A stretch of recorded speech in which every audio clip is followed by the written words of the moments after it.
హర హర మహాదేవ శంభో శంకర నమశివాయ. ఉగాది పండుగ రోజు అందరూ తలంటు స్నానం చేస్తూ ఉంటారు.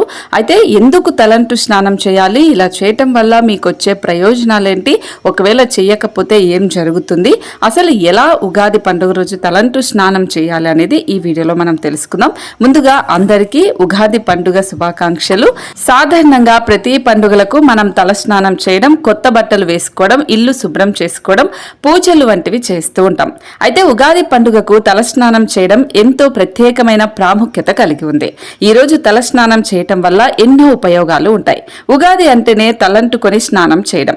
ఉగాది పండుగ ప్రధానంగా దక్షిణాది రాష్ట్రాల్లో ఒక పెద్ద వేడుకలా జరుపుకుంటారు. 2 తెలుగు రాష్ట్రాలతో పాటు కర్ణాటకలో కూడా ఈ ఉగాది పండుగ నిర్వహిస్తారు. ఉగాది అంటే కొత్త సంవత్సరం మన తెలుగు వాళ్ళకి.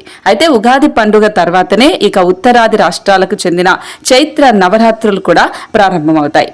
ఇక మన హిందూ పండుగల్లో ఏ పండుగైనా తలస్నానం అంటేనే నూనెతో ముడిపడి ఉంటుంది. ఈ రోజు తలంటి స్నానం చేయటం వల్ల ఎంతో ప్రాముఖ్యత ఉంటుంది. అంటే తలంటు స్నానం కూడా చాలా మందికి డౌట్స్ ఉంటాయి. తలంటు స్నానం అంటే మీ తలకు నూనె కానీ కుంకుడుకాయతో కానీ స్నానం చేస్తేనే దాన్ని తలంటు స్నానం చేస్తారు. జస్ట్ నీళ్లు మీ నెత్తి మీద పోసుకుంటే దాన్ని తల స్నానం అంటారు. కాబట్టి ఇది మీరు ఒక్కసారి వీటి మధ్య ఉన్న తేడాని గుర్తించండి. ప్రధానంగా ఉగాది పండుగ రోజు తల స్నానం అంటే తలంటు స్నానం ఎందుకు చేస్తారు అంటే, ఆ పండుగ రోజు నూనెతో తలస్నానం చేయటం వల్ల మనలో ఆధ్యాత్మికత, స్పృహ అనేది మేల్కొంటుంది. అంతేకాదు ఇలా నూనెతో తలంటు స్నానం చేయటం వల్ల మనలో తేజస్సు కూడా పెరుగుతుంది. ఇక మన శరీరంలో ఉండే నెగిటివ్ ఎనర్జీ కూడా పూర్తిగా తొలగిపోతుంది. పాజిటివ్ ఎనర్జీ మనలోకి ప్రవేశిస్తుంది. ఇలా మనం నూనెతో శరీరం అంతా మర్దన చేసుకొని తలంటు స్నానం చేయటం వల్ల ఒక రక్షణ పొర కూడా ఏర్పడుతుంది.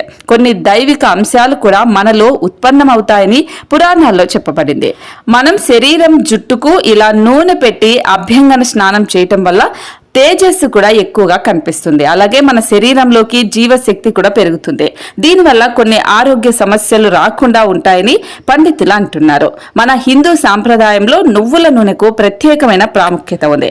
ఇక ఈ నువ్వుల నూనెతో మన శరీరానికి, తలకి బాగా మర్దన చేసుకొని ఆ తర్వాత శనగపిండితో మర్దన చేసుకొని స్నానం చేయటం అనేది చాలా అద్భుతంగా ఫలితాలను ఇస్తుంది. దీనివల్ల మన ఒళ్ళు కూడా తేలికగా ఉంటుంది. నెగిటివ్ ఎనర్జీ పోయి పాజిటివ్ ఎనర్జీ వస్తుంది. కాబట్టి ఇప్పుడు నేను చెప్పిన విధంగా ఉగాది పండుగ రోజున మీ ఇంటిల్లిపాది తలంటు స్నానం చేయండి. ఇలా చేయటం వల్ల మీకు ఈ సంవత్సరం అంతా కూడా బాగా కలిసి వస్తుంది. ఈ వీడియోని తప్పకుండా షేర్ చేయండి.